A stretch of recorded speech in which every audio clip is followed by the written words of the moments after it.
United Republic of Tanzania, the land of the Kilimanjaro, the Serengeti and Zanzibar, is strategically located as a gateway to East Africa and the African Great Lakes region. A rising star, Tanzania is a middle-income country that has averaged 7% economic growth over the last decade.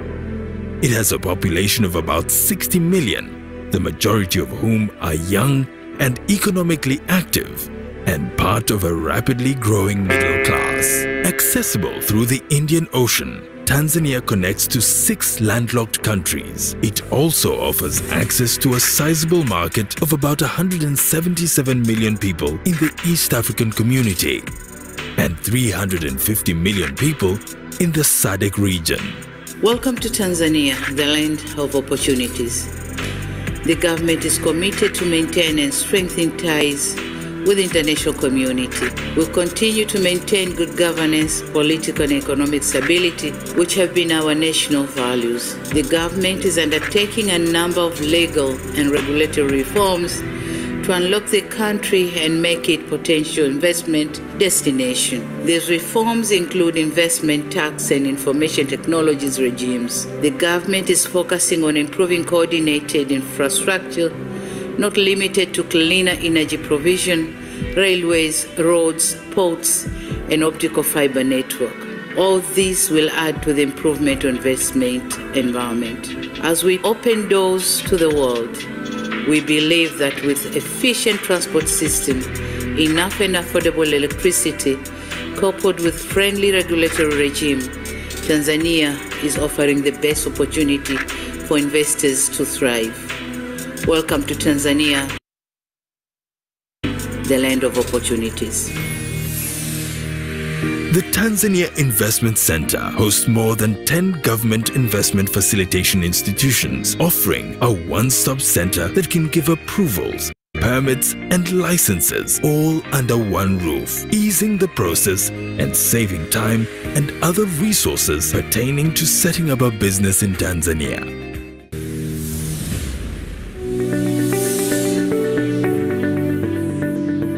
Agriculture is the mainstay of Tanzania's economy. There are over 44 million hectares of arable land and only 33% of them are under cultivation. Some of the potential areas to invest in include sugarcane plantations, cotton, coffee, tea, cashew nut and grape farming, horticulture farms, sisal plantations, wheat plantations, as well as bean and cassava farms.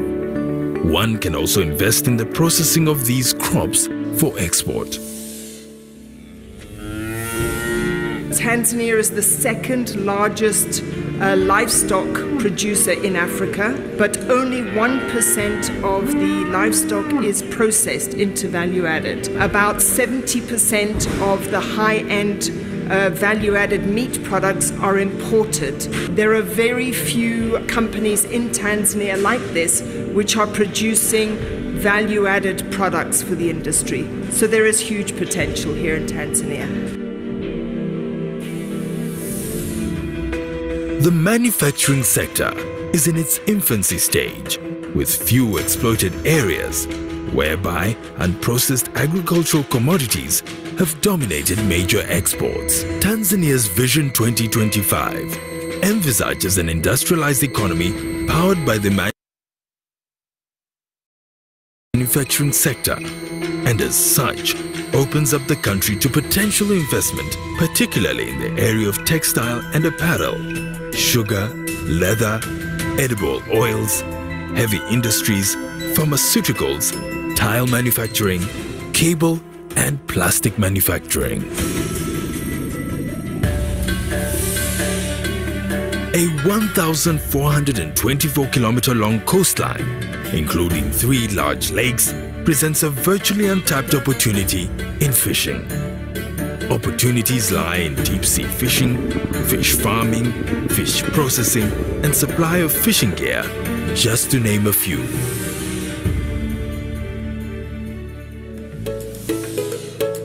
Tanzania's wealth extends well beyond the surface. Tanzanite, a gemstone found nowhere else in the world, is testament to the country's mineral riches. Other minerals include gold, coal, diamonds, copper, nickel, cobalt, tin, lead, silver, uranium, rare earth metals, ruby and sapphire. Investment opportunities exist in the areas of exploration, mining and processing.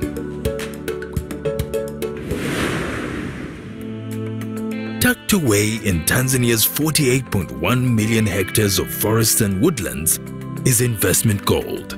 One can invest in industrial plantations, and commercial harvesting can be done in 20 million hectares, equal to 35% of the total volume of forests in the country.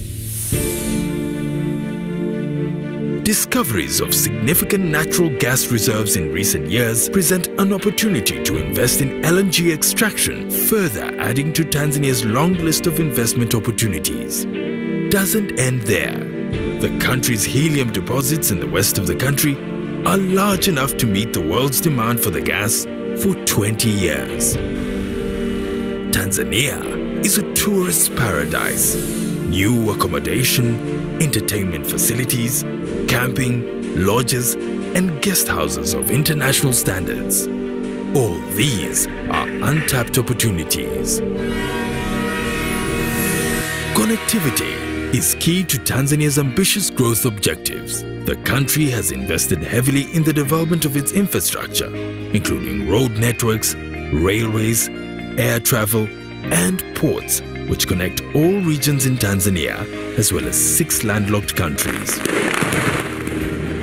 And in ensuring a conducive investment climate, the government has invested in the Julius Nyerere hydropower station, expected to generate 2,115 megawatts, providing reliable and affordable electricity for the entire country.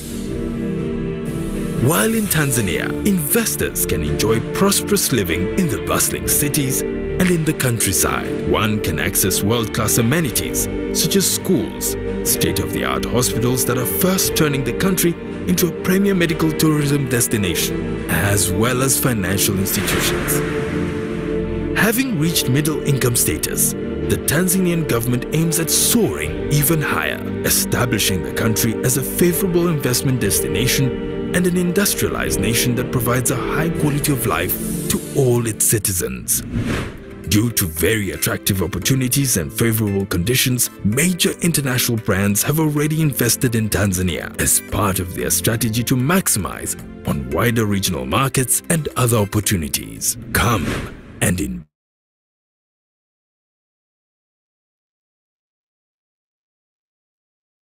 Good morning, everyone.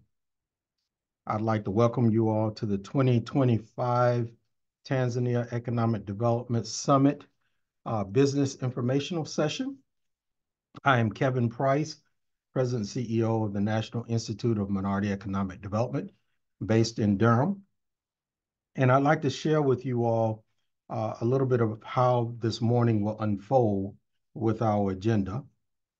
You will notice that there will be several people who will be speaking with you this morning. Following me will be Rhonda Pierce, a country representative to Tanzania, representing Sister Cities International. We'll talk a little bit about the why Tanzania and why now. And so we're very honored to have the head of Chancery with us and acting ambassador to Tanzania with us this morning. And so I'm looking forward to hearing from her, as well as talking a little bit about what's happening in Virginia and West Virginia as it relates to services and products that are commodities that can be offered to Tanzania.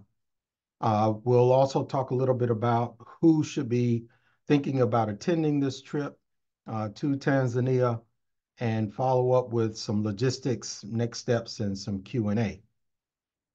And so I'm really excited about just sharing with you why the Institute is taking this on. The Institute is celebrating its 38th year in business this year. We have focused very heavily on the last few years on building out the services that we offer to minority and women-owned businesses by acquiring a community development financial institution, rethinking our strategic plan, and preparing for the future. And so as it relates to that, we have been very consistent in terms of our mission, vision, and values, continuing to focus on strengthening the asset base of diverse populations through our policy work, education, and economic opportunities. And so a lot of what you'll hear will be in that vein. You'll notice on the right side just a few statistics about the Institute and what we represent, who we are, the strength of the organization. And even though we're national, national is somewhat aspirational at this point. We generally focus on the 5 states that you see there, with some bleed over into about 3 other states beyond that. And so what is the role of the Institute? The role of the Institute here is to be a collaborator.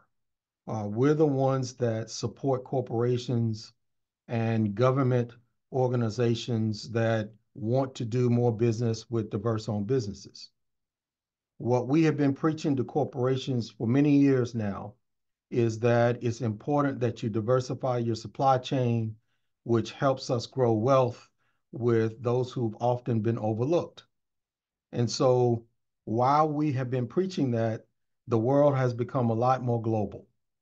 And so it's important that we keep up with that and we create more opportunities for you to do global business.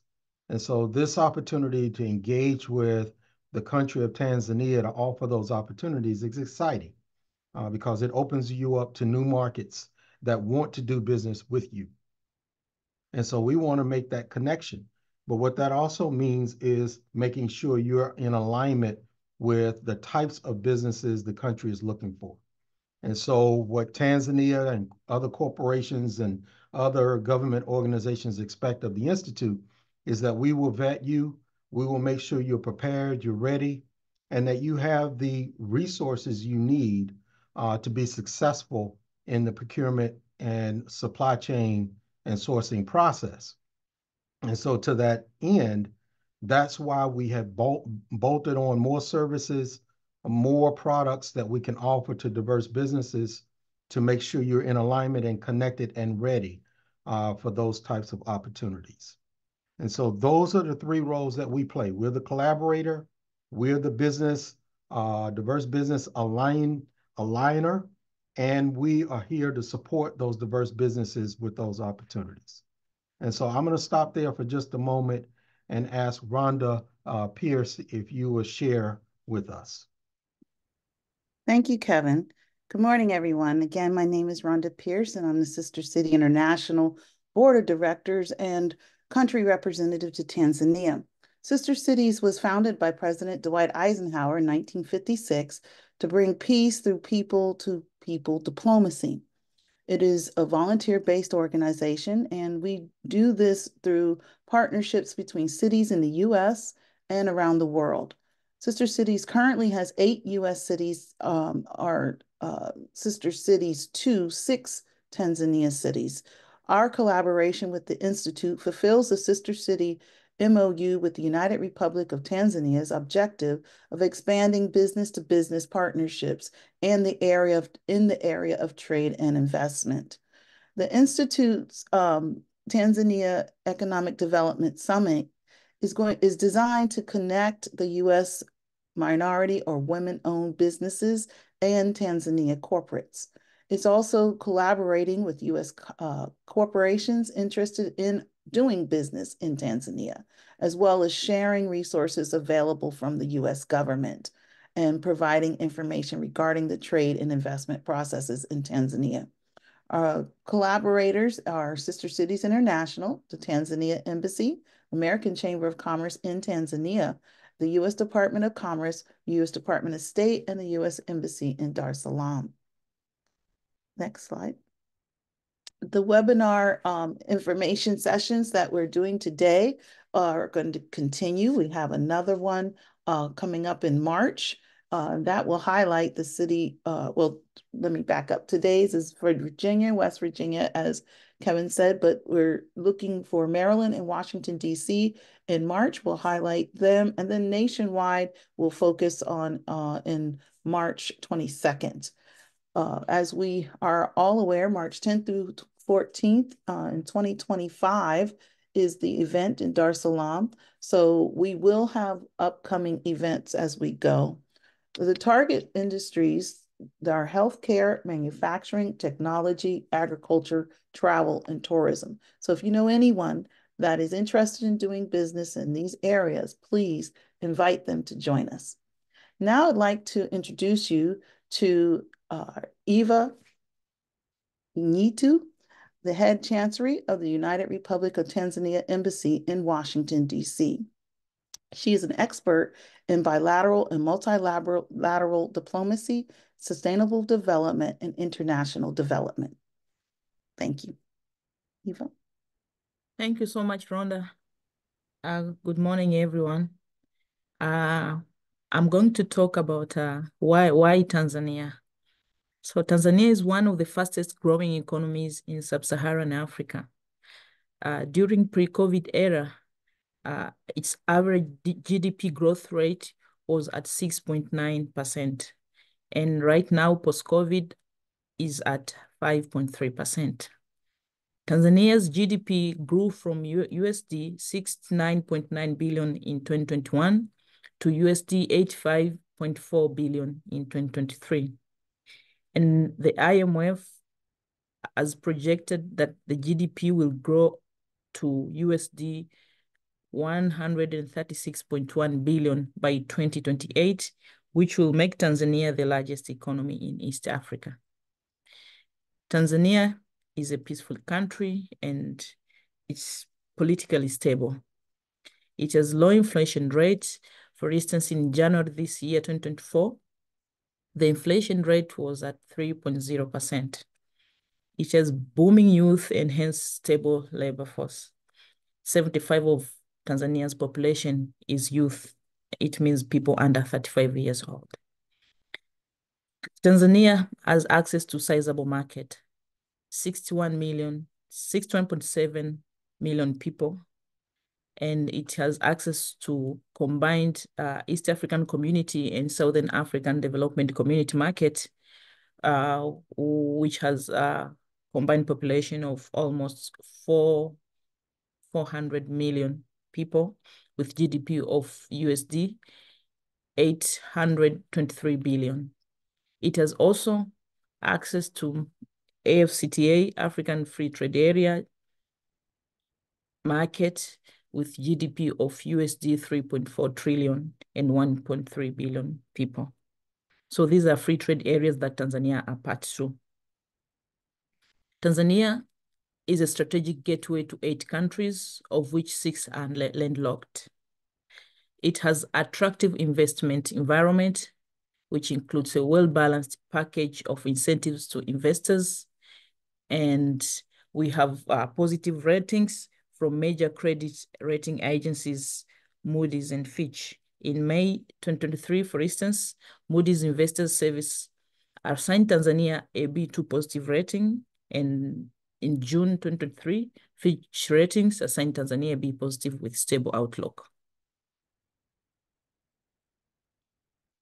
Tanzania has made significant investment in infrastructure and implemented comprehensive reforms to improve the investment climate. Some notable regulatory reforms that has been undertaken in the past 2 years include the following: abolishing more than 232 fees and fines that were obstacles to business in various sectors, amending 40 laws and regulations to improve business regulatory frameworks, and establishing Tanzania investors' electronic single window to facilitate investment-related applications, such as certification, permits, licenses, and authorizations. And we also enacted a new Investment Act in 2022.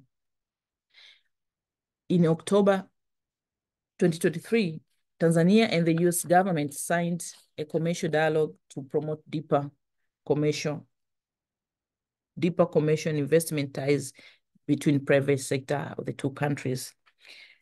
This dialogue provides a forum for the two parties to exchange information and to resolve any conflicts or challenges which they are facing while doing business with each other. In April 2023, Tanzania and US Exim Bank signed an MOU worth USD 500 million to deepen trade of goods and services. And currently, we are delighted that Tanzania and NIMED are negotiating an MOU to facilitate business connections. I'll talk a little bit about highlight of targeted sectors that we are planning to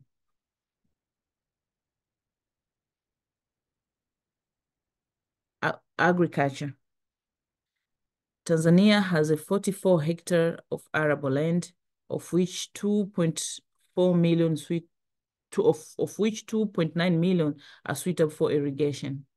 Tanzania ranks among Africa's top 5 producers of rice, coffee, tea, cloves, cashew nuts, and dry beans.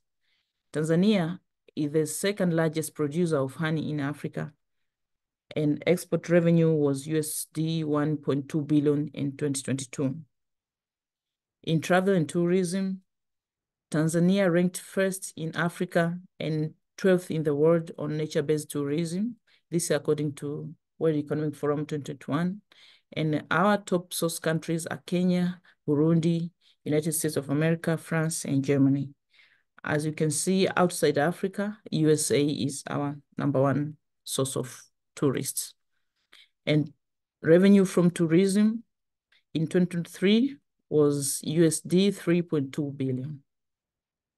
Technology. Tanzania is positioning itself as regional ICT hub. It has invested in an 8,310 kilometers, equals to 5,164 miles of fiber optic cable network. Tanzania is ranked second in Africa and first in East African region on effective use of ICT in delivering public services. Manufacturing sector. This is according to World Bank's report. Manufacturing sector. Tanzania is the 4th Africa's producer of cotton and the world's 4th largest producer of organic cotton. Tanzania exports textile and apparel to the United States under the AGOA program. Consumer market steadily growth at 5% growth in a household. Final. In a household final expenditure since 2016. Tanzania imports 8% medicines, 90% medical devices, and 100% diagnostics. Tanzania's medical store department is a bulk supplier for Southern African Development Community. Estimated value of opportunity in medicine and medicinal devices market is USD 800 million is between USD 800 million to USD 1 billion. Tanzania trade statistics. So these are 2022 statistics, and our total exports were USD 11.59 billion, whereby goods exports were USD 6.82 billion, and services exports were USD 4.76 billion. Our total imports were USD 16.95 billion, whereby goods imports were USD 15.65 billion, and services import were USD 1.32 billion. Our top exports include gold, Tanzanite, coffee, cashew nuts, horticultural products, tobacco, cloves, rice, textile and apparel, personal travel, and transportation. Thank you so much.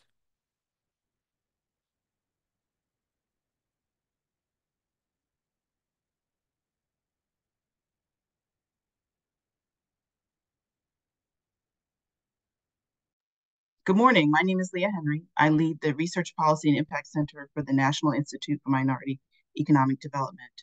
I will briefly review some of the top exports, international exports for Virginia and West Virginia, and how they line up with some of the top Tanzanian imports from the United States. So we'll start with Virginia. Major exports from Virginia are coal and petroleum gases, oilseeds and grains. I thought this was particularly interesting. It's a very important area of import into Tanzania. Resins and synthetic rubbers, semiconductors and electronic parts. You'll see in the list of Tanzanian imports from the US, there are lots of things related to parts. Aerospace products and parts, that's an important area for Tanzania, airplane and helicopter parts, motor vehicles, computer equipment, paper products. Even on this list of Tanzania imports from the US, we have office and school supplies, plastic products, and then navigational, medical, and control instruments, and instruments to fuel production domestically within Tanzania are important imports for them. Then when we look at West Virginia,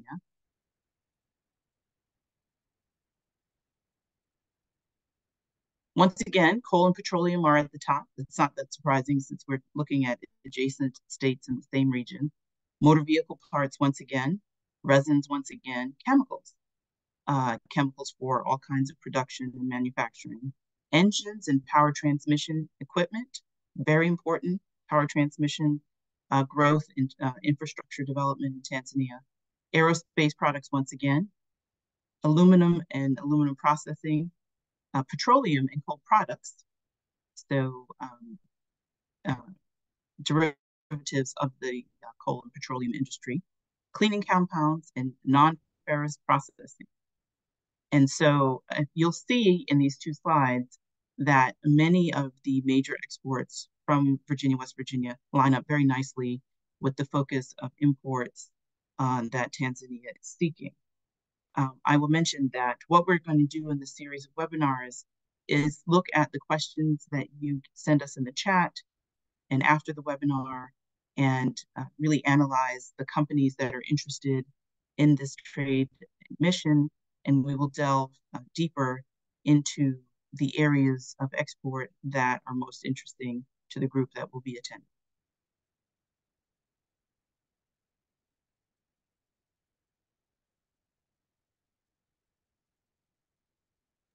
Thank you, Leah. So who will be going with us on this trip? There will be three main groups that will be attending with us as participants. The first is Gold Key.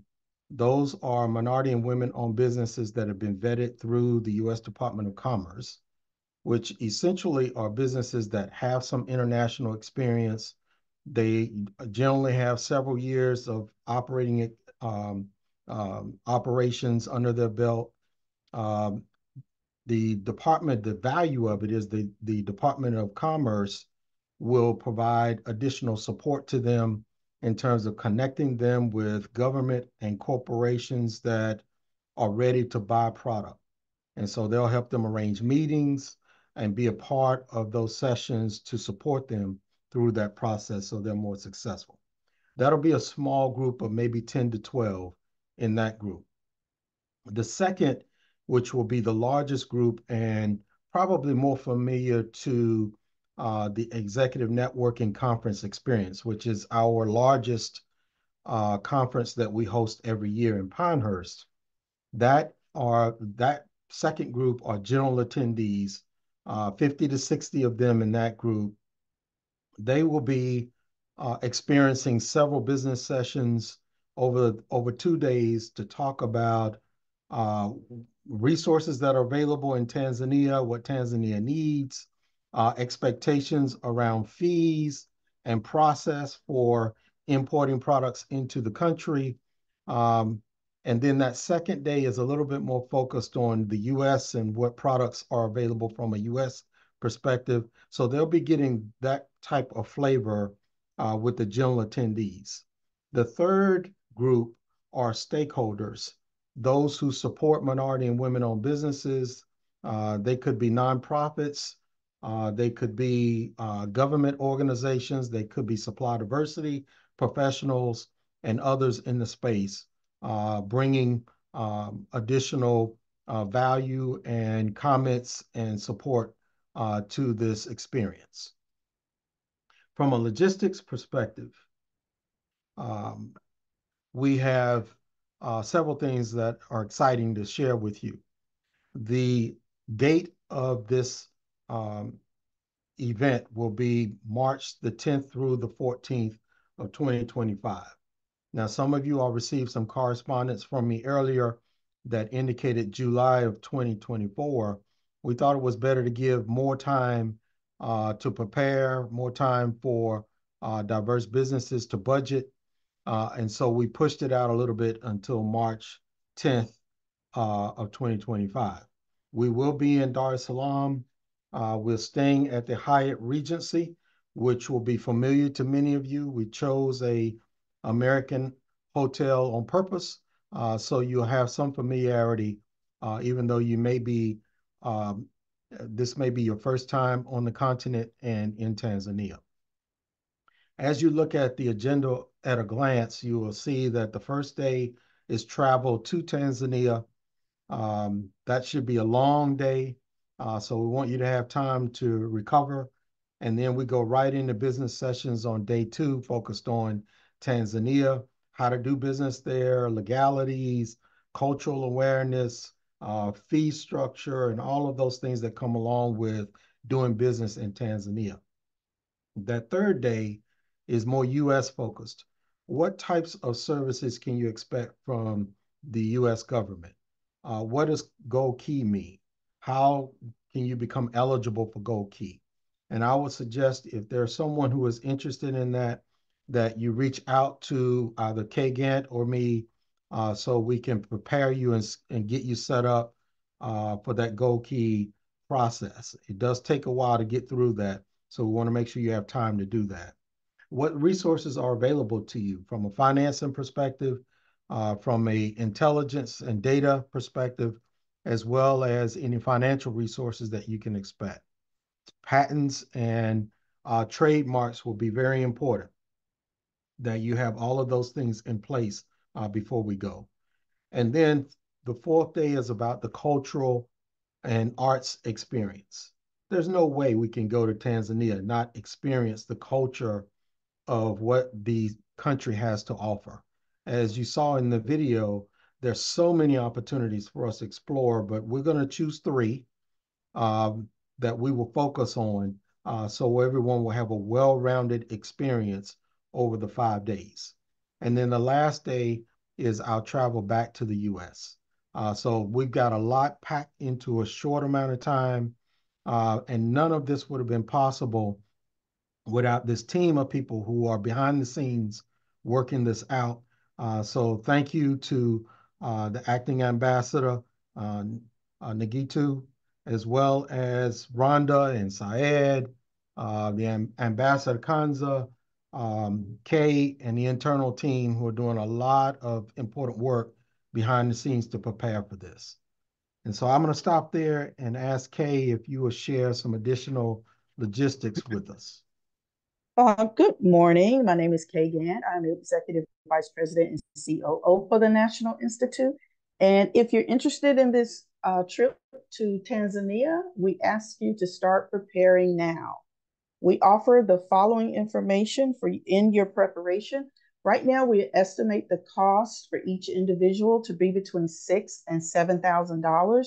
And the reason why we have a range there is because the unknown right now is the flight cost, which we are trying to narrow down in our negotiations with 2 or 3 airlines. So this cost will cover your hotel, your flight, event registration, ground transportation in Tanzania, participant materials once you start attending the event, and you will have 3 options for cultural experience, which we're narrowing those down. It will also include your event meals, receptions, etc. We do have a travel agent that we're already working with and event planners both in the US and Tanzania. It will include their fees, and we are looking into making payment options available. What your fee will not include is your visa fee. You will need to apply for a visa, and it will not include any costs related to CDC immunization requirements. Next slide, please. What I would ask that if you have questions, please put them in the Q&A box. We'll start addressing questions in a few minutes, and I know we've covered a lot of information, so I want to go ahead and get that out there. Also, after this session, immediately following this session, as you log off, you will receive a survey. It is a brief survey. I think 3 or 4 questions will take you less than a minute. We ask you to complete that survey because that will then tell us who is interested, who is not interested, and then we take that information and then we provide you with even more information as it becomes available to us. We will also keep you in the loop of any new developments as we continue to plan out the summit. And you can have us as contacts. So if you have questions that come up, we can address those as well. We plan to have the event registration link live in June of 2024. We will take this information as you register and provide it to our event planner. I'm sorry, to our travel agent, and then the travel agent will then reach out to you to help tailor your travel experience. Again, there will be you will need to apply for a visa at some point, and then the immunizations required by the CDC. And Kevin, I think I'll turn it back over to you. Well, thank you, Kay. Well, that concludes our formal presentation and information that we wanted to share with you all. I think we can open it up to Q&A now and start fielding some of the questions you all have put into the chat box. Okay, right now, Kevin, they may be typing. I don't have anything in the chat as we speak.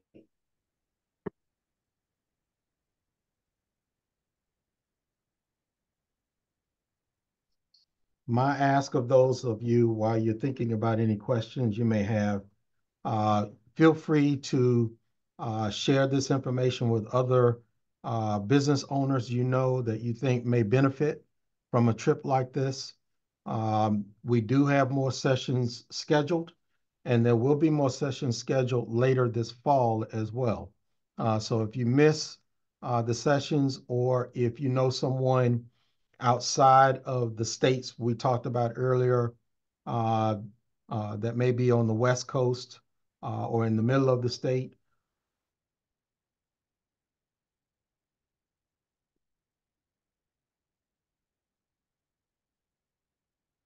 I'm not sure. I think Kevin froze up, but I would say that this webinar is being recorded. It will be made available on the website. Also, we're tracking all questions. And so we're going to add a frequently asked questions section to the Tanzanian Summit landing page. So we're going to start filtering those questions, and those that we get most often, we're going to add them to the landing page. Kevin, I still don't have any questions in the Q&A box.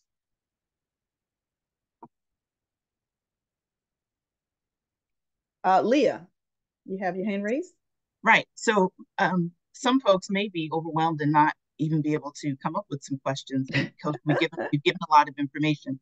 Well, one thing I did want to mention that came up in our previous webinar is that a lot of businesses were asking for information about the marketplace for their services. So they're service businesses. They're not producing a product. Their product is technical assistance, training, then their skill. And so one of the things that I was thinking about trying to really quantify is the opportunities for stateside businesses that provide services like training and technical assistance, IT support, to do business with multinational firms that are already doing business in Tanzania.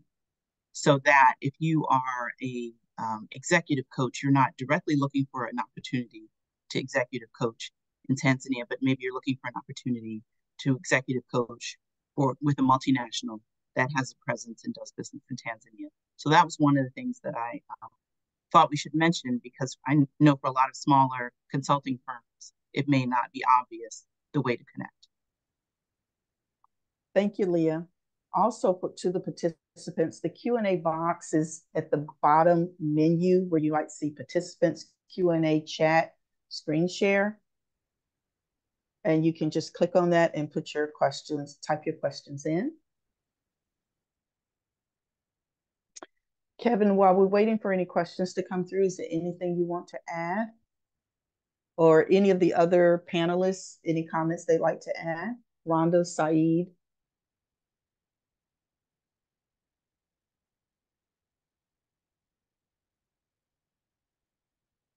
Kevin, can you hear me? I can hear you. Okay, okay, Rhonda.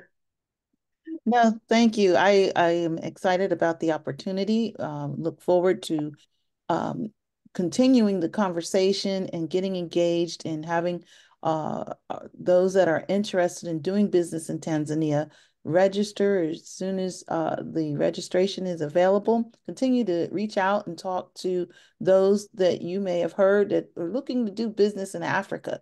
If you come across someone over, time that has said, oh, I'm, always wanted to do business in Africa, this is your time to introduce them to what the Institute is providing. They will get the training and the education and all the necessary empowerment, if you will, to make that happen. So just thank you for the opportunity to collaborate with the Institute.